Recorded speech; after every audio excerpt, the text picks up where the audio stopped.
Welcome back my self S के अग्रवाल।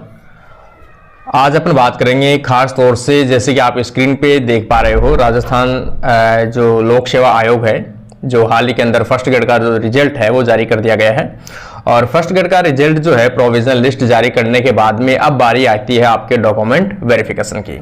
देखो, इस बार जो डॉक्यूमेंट वेरिफिकेशन होने वाले हैं वो थोड़ा सा मेथड उन्होंने चेंज किया है। आज तक जितने भी डॉक्यूमेंट वेरिफिकेशन हुए हैं आरपीएससी के द्वारा वो हुए हैं ऑफलाइन से। ऑफलाइन में जाकर आपको जो डिटेल फॉर्म है वो फिलअप करना था, जिसका वीडियो मैंने लास्ट में बना भी दिया था। लेकिन अब इन्होंने एक नया मेथड दिया है कि भाई ज़्यादा प्रॉब्लम होने के कारण से स्टूडेंट्स वहां जाते हैं, उसको थोड़ा इजी बनाने के लिए इन्होंने इस बार ऑनलाइन डॉक्यूमेंट वेरिफिकेशन की प्रोसेस है वो जारी की है। ठीक है, तो इस बार आपको क्या करना है, ऑनलाइन जो डिटेल फॉर्म है वो भरना है। अब सब स्टूडेंट्स की प्रॉब्लम है कि जो ऑनलाइन फॉर्म फिलअप करना है वो कहां से फिलअप करना है, कैसे फिलअप करना है, आपके इतनी क्यूरीज आई थी। तो उन सभी चीजों को ध्यान में रखते हुए आज अपन बात करेंगे। देखो, स्टार्टिंग से चलते हैं अपन कि आपको ऑनलाइन डिटेल फॉर्म कहां मिलेगा, कैसे आप उसको फिलअप कर पाओगे। ठीक है, सबसे पहले अपन देखते हैं आपके सामने जो ऑफिशियल वेबसाइट है आरपीएससी की। इसमें देखो, आप कैंडिडेट इंफॉर्मेशन जो है आपको इसमें जाना है। कैंडिडेट इंफॉर्मेशन में जाकर आपको जाना है इंपॉर्टेंट डाउनलोड्स में। देखो, यहां पर आप जैसे ही क्लिक करते हो तो यहां पर कुछ इस प्रकार की जो स्क्रीन है आपके सामने आएगी। और इसमें से थर्ड नंबर जो कॉलम है वहां पर दिया है डिटेल्ड एप्लीकेशन फॉर्म। तो यहां से आपको देखो, सबसे पहले वाला जो ऑप्शन इन्होंने ऐड किया है, detailed application form filling step online. ठीक है, तो ये वाला जो है आपको क्लिक करना है कि ऑनलाइन जो फॉर्म है वो फिलअप कैसे करें। ठीक है, उसके स्टेप बाय स्टेप इन्होंने पूरी अच्छे से बता रखी है, हर चीज बता रखी है। तो यहां से अपन इसको थोड़ा सा डाउनलोड कर लेते हैं। ठीक है, अब अपन चलते हैं। यहां पर देखो, विस्तृत आवेदन सह निरीक्षा प्रपत्र ऑनलाइन भरने की प्रक्रिया हेतु अभ्यर्थियों के लिए दिशा निर्देश दिए गए हैं। उल्लेखित नियमों के अनुसार आपको क्या क्या करने हैं, क्या क्या नहीं चीज करने हैं। विशेष नोट, आयोग द्वारा डिटेल फॉर्म सह निरीक्षा प्रपत्र भरने की दर 50 रुपए सेवा शुल्क अतिरिक्त निर्धारित की हुई है, जो आपको सभी जानते हैं। अपन जो डिमांड ड्राफ्ट लगाते हैं 50 रुपए का। अभ्यर्थियों की सुविधा हेतु ऑनलाइन विस्तृत आवेदन सह निरीक्षा प्रपत्र भरने की प्रक्रिया यहां वर्णित की गई है कि आप कैसे कैसे भर सकते हो। तो यहां पर अभ्यर्थी सर्वप्रथम इन दिशा निर्देशों का पालन करें ताकि आप उन्हें फॉर्म भरते वक्त कोई समस्या ना हो। तो ये कुछ दिए गए हैं, इनको आपको फॉलो करना है। ठीक है, तो यहां पर सबसे पहले आपको करना क्या है, आपको करना है कि आपकी एसएसओ आईडी जो है वहां पर आपको लॉगिन करना है। देखो, एक चीज मैं बता दूं भाई आपको, चलो मैं मेरी एक बार लॉगिन आईडी जो है आपको एसएसओ आईडी आपको लॉगिन करके दिखाता हूं। ठीक है, यहां पर अपन जैसे ही डालते हैं 355644। ठीक है, ये अपने सिक्योरिटी पिन डालते हैं अपन। तो यहाँ पर जैसे आप एसएसओ आईडी पे जाओगे तो कुछ इस प्रकार का इंटरफेस खुलता है। इंटरफेस में दो प्रकार के आते हैं। अगर आप गवर्नमेंट सर्वेंट हो तो पहले आएगा गवर्नमेंट ऐप G2G और सेकंड आएगा यहाँ पर सिटीजन ऐप G2C। आपको जाना है G2C पे, और जिसमें जो गवर्नमेंट एम्प्लॉय नहीं है उनके पास डायरेक्ट एक ही ऑप्शन खुलेगा, केवल G2C। तो यहां पर आपको क्लिक कर लेना है। क्लिक करने के बाद में आपके सामने आएगा रिक्रूटमेंट पोर्टल जो है। ये देखो, रिक्रूटमेंट पोर्टल जो आपको दिख रहा होगा, ये रिक्रूटमेंट पोर्टल पर आपको क्लिक करना है। आप जैसे इसके ऊपर क्लिक करोगे, क्लिक करने के बाद में आपके सामने कुछ इस प्रकार का जो विंडो है वो खुलेगा। यहां आपको जाना है माई रिक्रूटमेंट पर। आप यहां पर आ गए माई रिक्रूटमेंट पर। अब आपके सामने ऑप्शंस क्या क्या आते हैं, देखो यहां पर applied recruitment, edit application, admit card, question objection, field question objection. एक यहां पर ऑप्शन खुलेगा, इसके जस्ट पास में जिस कैंडिडेट की डेट आ चुकी है। ठीक है, जिस कैंडिडेट के डॉक्यूमेंट वेरिफिकेशन की डेट आ चुकी है उनके यहां पर एक ऑप्शन खुलेगा, उसमें आएगा ये ऑनलाइन डिटेल एप्लीकेशन फॉर्म के नाम से। यहां पर एक ऑप्शन खुलेगा।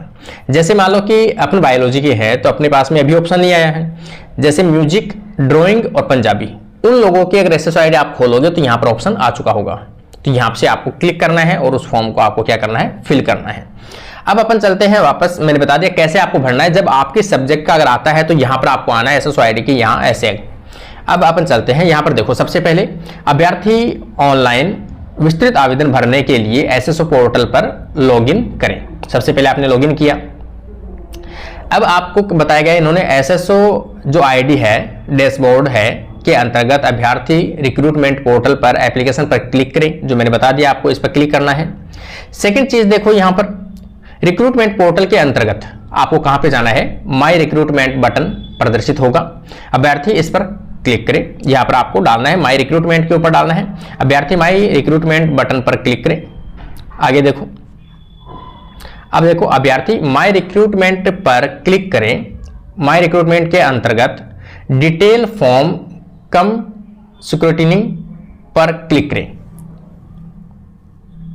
तो यहां पर आपके मैंने बताया ना आपको, यहां पे एक ऑप्शन खुलेगा ये वाला डिटेल्ड एप्लीकेशन फॉर्म। तो यहां पे देखो अभ्यर्थी डिटेल्ड फॉर्म बटन पर क्लिक करें, ठीक है। तो यहां पर आपको क्लिक करना है। मैंने बताया कि मेरे वाले में क्यों नहीं आ रहा है, क्योंकि अभी बायोलॉजी की डॉक्यूमेंट वेरिफिकेशन की डेट नहीं आई है, इसलिए नहीं दिख रहा है।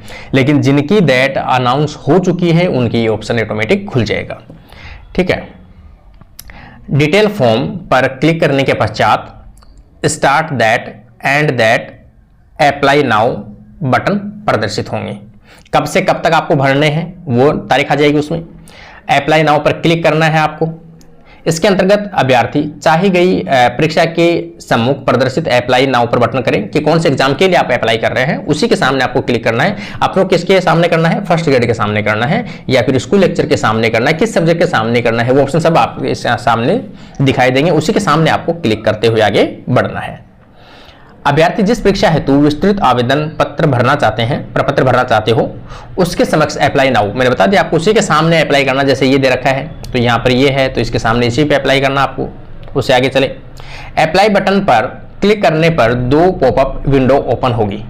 पहले पॉपअप में 2 संदेश प्रदर्शित होंगे। अभ्यर्थी को उस निर्देशन को पढ़ना होगा, जो भी इंस्ट्रक्शंस आते हैं पहले आप उनको पढ़ो और चेक बॉक्स पर क्लिक करें कि हमने रीड कर लिया है और ओके पर क्लिक करना है। ओके बटन पर क्लिक करने के बाद फिर से एक पॉपअप प्रदर्शित होगा, वापस से एक और खुलेगा, उसमें लिंक का उल्लेख होगा। अभ्यर्थी को लिंक पर क्लिक करना है, एक लिंक नया लिंक आएगा जो अभ्यर्थी को निर्देशित पृष्ठ पर पुनर्निर्देशित करेगा, वापस से बताएगा आपको। चेक बॉक्स पर क्लिक करने के बाद अभ्यर्थी को उसी निर्देशों को पढ़ना है और ओके बटन क्लिक करना है, ठीक है। ये ऐसे ऑप्शन आएंगे, आपको इनको उसको टिक करते हुए आगे की तरफ बढ़ना है, ठीक है। 2 आगे। अब देखो बेसिक डिटेल, पृष्ठ पर पद कोड, आपका जो भी सब्जेक्ट का कोड है, क्रम संख्या, स्थायी पता, जन्म स्थान को छोड़कर समस्त डेटा आवेदन फॉर्म से प्राप्त होगा। मतलब जो आपने फॉर्म जब फिलअप किया था वो डिटेल पूरी आ जाएगी वापस से, ठीक है ना। अभ्यर्थी आपका जो पद कोड है उसमें और आपका जो स्थायी पता है और जन्म स्थान है उसमें थोड़ा मोटा करेक्शन हो सकता है। अभ्यर्थी उन बिंदुओं को परिवर्तित कर सकते हैं जो कि तत्मस्य वेबसाइट पर परिवर्तन योग्य है। जो चेंज हो सकते हैं आप उनको चेंज कर सकते हो, लेकिन जिसमें अभ्यर्थी का नाम हिंदी में, अभ्यर्थी के पिता का नाम हिंदी में, अभ्यर्थी का माता का नाम हिंदी में, बच्चों का विवरण के साथ बच्चों की संख्या आदि शामिल है, उनको आप चेंज कर सकते हो। उक्त के अतिरिक्त इनके अलावा आप किसी को भी छेड़छाड़ नहीं कर सकते। उक्त के अतिरिक्त अन्य विवरणों का अभ्यर्थी परिवर्तन नहीं कर सकते, ठीक है ना। आगे देखें, इस प्रकार का आपका फॉर्म आएगा लास्ट में जाकर। तो बेसिक जो डिटेल्स है, रोल नंबर है, विज्ञापन संख्या है, विभाग का नाम है, आपका नाम, रोल नंबर, ये सभी चीजें आपकी जो भी है आप आराम से भर सकते हो। वैवाहिक स्थिति कैसी है, क्या है, पंजीयन अधिकारी कब आपका मैरिज सर्टिफिकेट बना था, क्या डिटेल है, माता का नाम हिंदी में क्या है, ठीक है। विज्ञप्ति के निर्धारित तिथि के अनुसार आपकी एज क्या है, इसका जो एडवर्टाइजमेंट आया था उसके अकॉर्डिंग आपकी एज क्या थी उस टाइम पर। आगे देखो यहाँ पर संतानों का विवरण, सेम जो आपने ऑफलाइन किसी कैंडिडेट ने वीडियो देखा होगा, नहीं देखा है तो मैं इसके डिस्क्रिप्शन बॉक्स में डाल दूंगा, वहां पर आप ऑफलाइन देख लेना, उसी के अकॉर्डिंग इसको भरना है, उसमें देखते हुए भर लेना भैया आप लोग, ठीक है। अगर आप सेवा में हो, पहले से किसी जॉब में हो तो सेवारत कर्मचारी अपना जो विवरण है यहाँ पर दे। मूल निवास आपका कहाँ से है, जन्म स्थान कहाँ है, पत्र व्यवहार का आपका पता का स्थायी पता कौन सा है, ये सभी चीज़ें हैं। योग्यता विवरण पृष्ठ पर अभ्यर्थी अपनी सभी योग्यता विवरणों को भरे, जो भी आपकी योग्यता है उनके सामने भरे भाई, जैसे ये दी गई है। यहाँ पर सेम आपको ऑफलाइन पैटर्न के अकॉर्डिंग आपको फिलअप करने हैं, जो भी चीज़ें हैं, प्रयासों की संख्या है, बोर्ड है, कोर्स की अवधि है, ऐच्छिक विषय है, वर्ष है, प्रतिशत है, रिजल्ट टाइप है, कुल प्राप्तांक है, परीक्षा जो उत्तीर्ण की है, टिक लगाते हुए आगे की तरफ चलना है। ठीक है, ये भर लोगे आप लोग। आगे देखिए, शिक्षा संबंधी प्रमाण पत्र अगर आपको उनकी आवश्यकता है तो, ठीक है ना, इंटर्नशिप लागू हो तो, रजिस्ट्रेशन विवरण, मेडिकल मतलब खासतौर से मेडिकल वाली चीज़ें हैं। अनुभव प्रमाण पत्र अगर आपको चाहिए होता है तो आप ऐड का बटन कर आप एक ऑप्शन और खोल सकते हो और उसमें आप भर सकते हो। एक्सपीरियंस वाली वो चीज़ें हैं वो भी आप भर सकते हो। ये तो आपका वही वापस आ गया, पद है तो आवश्यक अनुभव प्रमाण पत्र, अगर इसमें फर्स्ट ग्रेड वैसे अनुभव की आवश्यकता है भी नहीं तो आप इसको खाली छोड़ सकते हो। आगे अपन देखिए, अतिरिक्त विस्तृत सूचना कि आगे कौन सी आवश्यकता है। ठीक है, ये पद का नाम, आप किस पे अधिकारी कौन से पद पे रहे हो, क्या है वेतन, वर्तमान क्या है, ये सब चीज़ें हैं। ठीक है, इसको आप अच्छे से पढ़ते हुए आप इसको भर सकते हो भाई, इसमें पूरी चीज़ें दी गई है। लास्ट के अंदर आपकी जो फोटो है, सिग्नेचर है, वो अपलोड करने हैं। ठीक है, एप्लीकेशन चेकलिस्ट आएगी लास्ट के अंदर कि क्या क्या आपने भरा है, क्या क्या नहीं भरा है। ये देखो चेकलिस्ट आगे, इस पर क्लिक करना कि ये सब हो गए हैं, टिक हो गए हैं, सभी भर दिए हमने। ठीक है, ये लास्ट के अंदर आपके देखो यहाँ पर अभ्यर्थी योग्यता दस्तावेज पृष्ठ, issue number and issue date का, आपको कौन से सर्टिफिकेट कब कब इश्यू हुई थी उनकी डेट और वो नंबरिंग है वो पूरी करनी है। आवश्यक दस्तावेज अपलोड कर सकते हैं, यहाँ पर अपलोड करने आपको डॉक्यूमेंट देखो यहाँ पर दिया गया है, नो फाइल चूजन, यहाँ पर फाइल अभी कोई सिलेक्ट नहीं की गई है तो ये आप भर सकते हो। जारी दिनांक और क्रमांक आप यहाँ लिख सकते हो, संलग्न संख्या कितनी संख्या है वो लिख सकते हो पेज के, और यहाँ पर आप उसकी पीडीएफ जो फॉर्मेट है वो आप पीडीएफ फॉर्मेट के अंदर इसको अपलोड कर सकते हो। ये सभी चीज़ें यहाँ पर आपको अपलोड करनी है भाई। ठीक है, ये सभी चीज़ें हैं। यदि लागू हो तो आप जो भी डिपार्टमेंट है उसको आप प्रीफर कर सकते हो, पहले कौन सा देना है कौन सा नहीं देना है, लेकिन अपने तो लागू होता नहीं है इसलिए अपने को इसके काम यूज आएगा नहीं। वैसे नेक्स्ट बटन पर क्लिक करना है, ये सभी चीज़ें हैं आपको वेरीफाई करना है, और इस प्रकार से आपका जो फॉर्म है वो फिल ऑनलाइन आएगा। जैसे आप कंप्लीट फॉर्म को सबमिट कर दोगे, सबमिट करने के बाद कुछ इस प्रकार का इंटरफेस आएगा, वो आप देख सकते हो, उसमें करेक्शन कर सकते हो और फाइनली सबमिट उसको कर सकते हो। इस प्रकार से आपका फॉर्म है वो क्लिक होगा। भुगतान के बाद विस्तृत आवेदन का एक पीडीएफ तैयार होगा, आपने कंप्लीट भर दिया, कंप्लीट भरने के बाद आपके पीडीएफ तैयार होगा। उसी को डाउनलोड करने के लिए अभ्यर्थी को डाउनलोड सिक्योरिटी पीडीएफ बटन पर क्लिक करना होगा, पीडीएफ डाउनलोड कर लो यहाँ से जाकर। ठीक है ना, और यहाँ से आपका, और फिर भी अभ्यर्थी को ऑनलाइन आपत्ति दर्ज कराने किसी भी प्रकार की समस्या हेतु आयोग के पोर्टल पर कॉन्टैक्ट अस में उपलब्ध दूरभाष नंबर फीडबैक ईमेल के द्वारा संपर्क कर सकते हैं।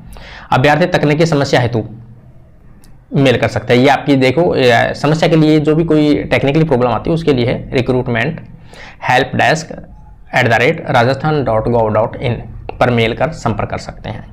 ठीक है, तो ये छोटी सी इन्फॉर्मेशन थी कि कैसे कैसे फॉर्म फिलअप करना। सबसे बड़ा सवाल था सभी बच्चों का कि सर हम ऑनलाइन ऑफलाइन तो हमने देख लिया, ऑफलाइन की वीडियो भी देख ली, ऑफलाइन हमें पता भी लग गया, लेकिन ऑनलाइन फॉर्म कैसे सबमिट करना होगा, आगे क्या प्रोसेस है। तो मैंने दोनों चीज़ें बता दी, SSID के थ्रू जाकर भी बता दिया और आपको पूरा इंस्ट्रक्शंस भी बता दिए हैं। जिस जिस के कैंडिडेट के वेरिफिकेशन की डेट अनाउंस होती है वैसे वैसे वो अप्लाई इसको कर सकता है।